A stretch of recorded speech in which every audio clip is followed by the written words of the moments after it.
Hello and welcome back to another video.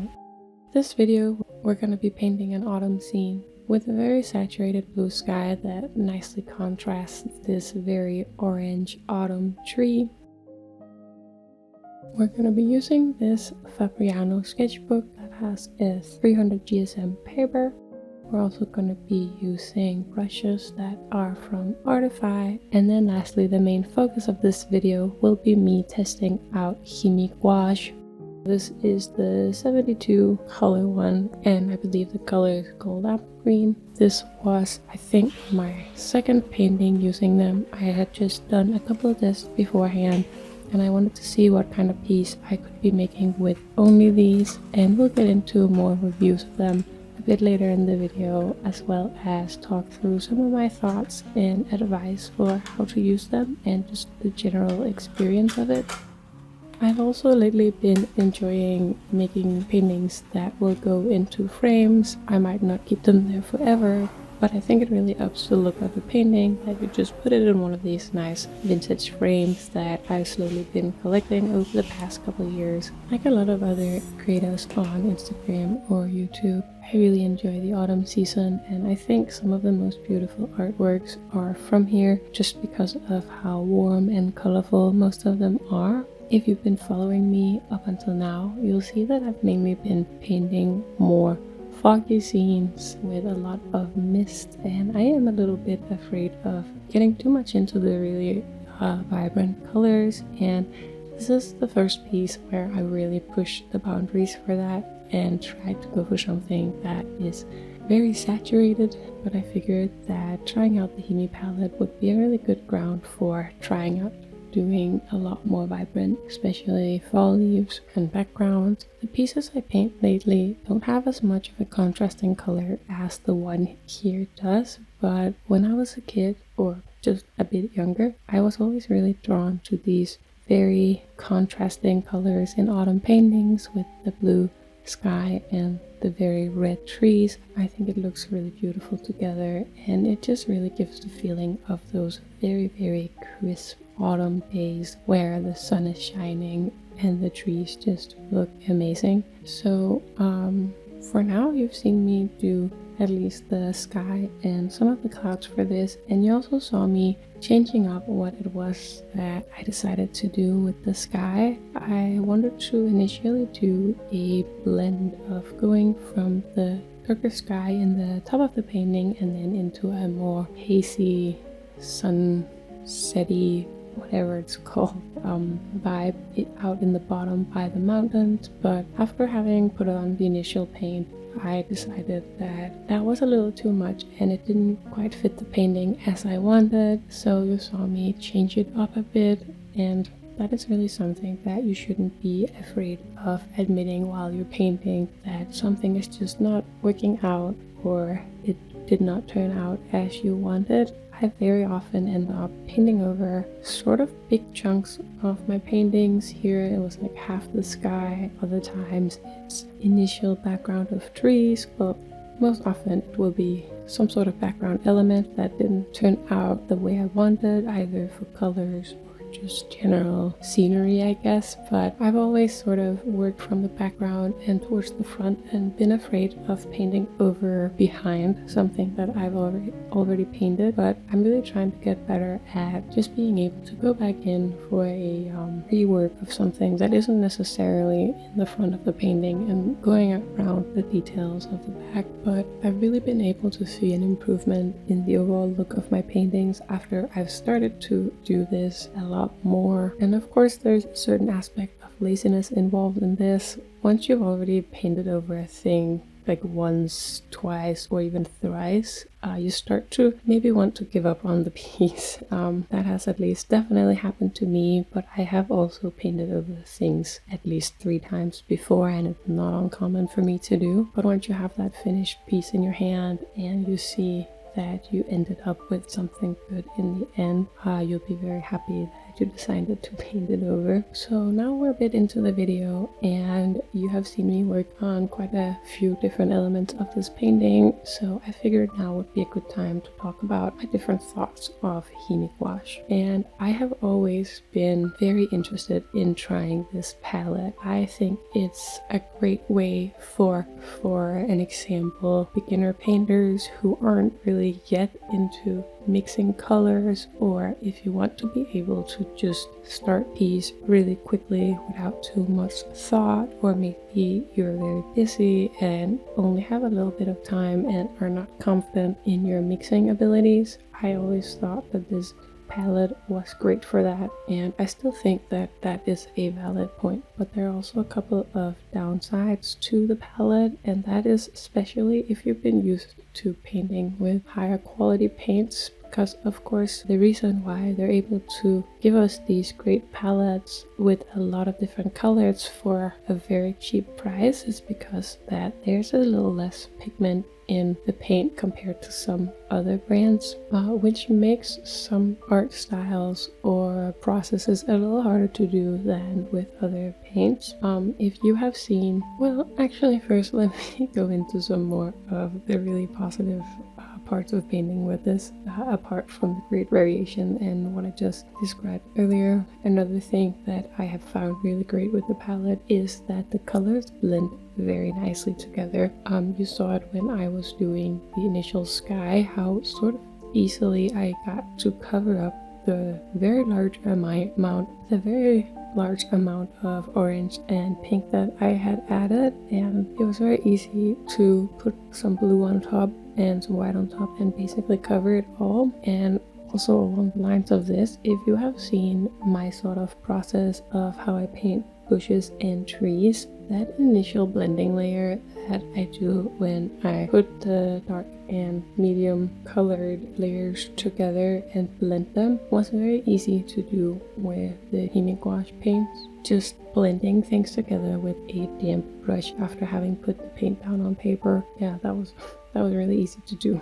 And then let's go back to some of the not less positive but things that work less well with my art style in particular. Let's go back to my example of when I paint bushes.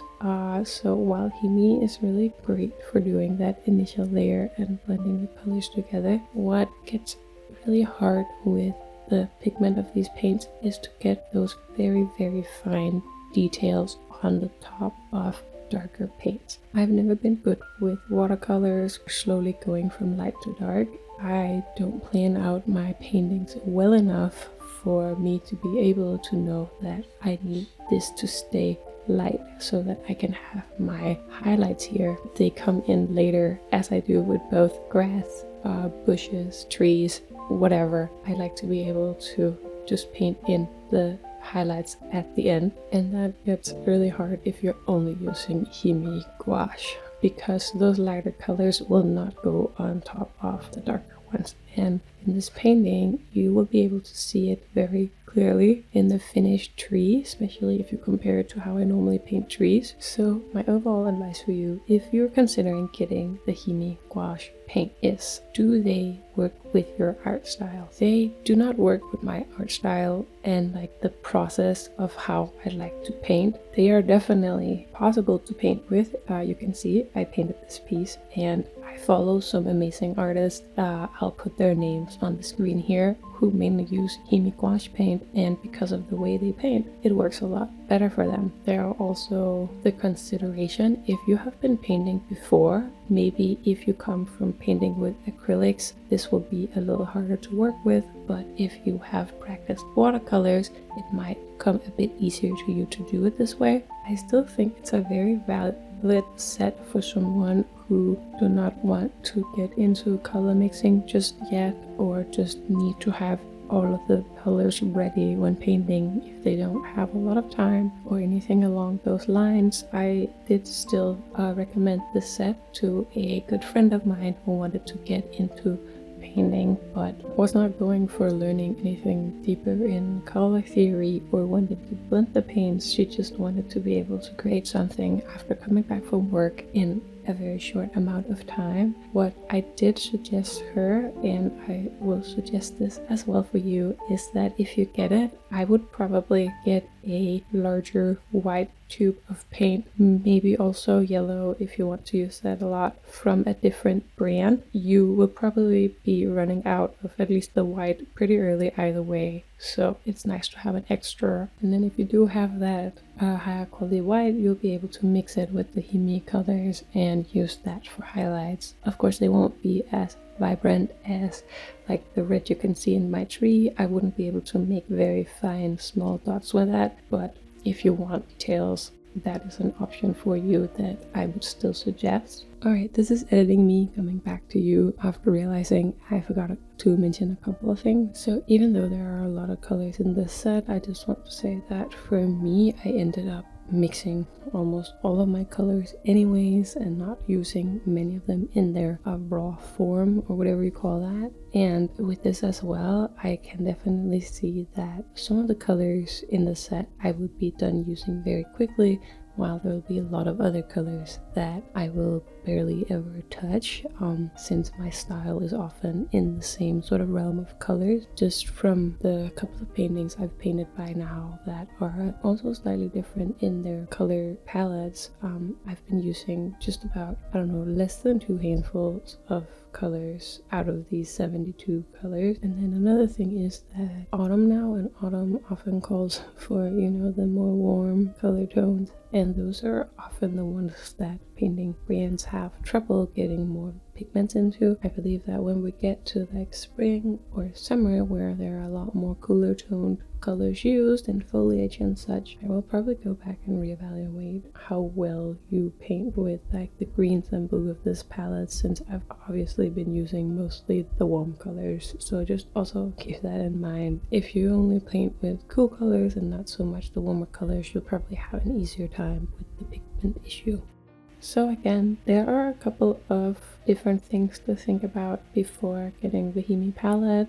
If it will suit you or not, well, of course that's up to you to say. And if you want to see more HIMI pieces, if you follow me on Instagram, my whole mini mushroom series, I'm painting all of those only with HIMI Gouache and 1 tube of paint from a different brand. And also you can check out the other artists I mentioned earlier. But for the painting you're seeing here, I only used the HIMI palette without any other brands at all. And then before looking at the final result of the painting that I've been painting throughout this video, I want to say that for my next video, I thought it would be fun to do a sort of Q&A video where you can all get to know me a little bit better and I can get to know you a bit better. So if you have any questions about my painting, my channels, or references I use, or I guess just about me or my art journey in general,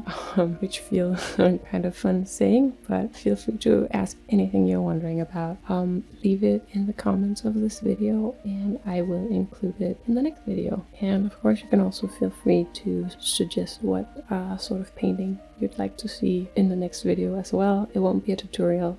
I'll also do a story on Instagram for where you can submit these questions eventually, but I can't say exactly when yet. And then I just hope you enjoyed this video, and I'm guessing by now in the video I will be showing you the final piece and me cutting it out to put it in the frame. I like how it turned out. It's not a bad painting at all, and as I said before, I can definitely paint with the HIMI Gouache. It's just not fitting for the way I usually paint, so it turns out slightly different than what I'm used to, and I have to do different techniques. But this very much is a fall painting that I would have loved when I was younger, and I absolutely love putting these into frames. I think it's so much fun to see, and I hope you like it as well. Also, side note, trees have finally started to really turn in color here in Denmark, and I'm so excited to go on a forest trip to take 1,000,000 pictures and videos for it. And I'm sorry if this video turned out to be kind of